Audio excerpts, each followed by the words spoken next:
ఒకటి పులివెందుల ప్రజలకు కూడా అప్పీల్ చేశాను. గత మున్సిపల్ ఎన్నికల్లో ఇదే మా భాషాన్ని కానీ మా ముక్కా భాస్కర్ను పిలిచి ఏదో జాబ్స్ కూడా ఇస్తానట్టు మీరు నామినేషన్ చేస్తారంట.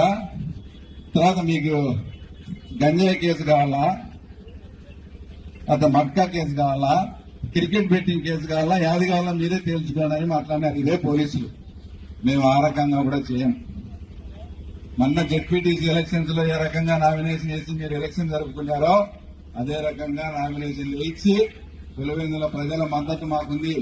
వాళ్ళు కూడా ఆతృతగా ఎదురు చూస్తా ఉన్నారు. ఎప్పుడెప్పుడు అవకాశం వస్తుందా, ఒక్కసారి పులివెందుల ప్రాంతం వాళ్ళకు కూడా తెలుగుదేశం పార్టీ వాళ్ళకు కూడా అధికారం ఇస్తే వీళ్ల పాలన కూడా ఎలా ఉంటారో చూడాలని ఆతృతగా ఎదురు చూస్తున్నారు. కాబట్టి మీకు దమ్ముంటే ఈసారి పులివెందుల మున్సిపాలిటీని నిలబెట్టుకోవాలని కూడా మీకు చేతనైతే ఈసారి పులివెందుల మున్సిపాలిటీ నువ్వు నిలబెట్టుకో, అప్పుడు మళ్ళా రాజకీయాల గురించి మాట్లాడదామని కూడా ఈ సభాముఖంగా గుర్తు చేస్తూ ఇంతటి భారీ కార్యక్రమానికి ఇచ్చేసి ఈ కార్యక్రమాన్ని విజయవంతం చేసిన అందరికీ కూడా పేరు పేరున అందరికీ నమస్కారాలు తెలుపుకుంటూ జై తెలుగుదేశం,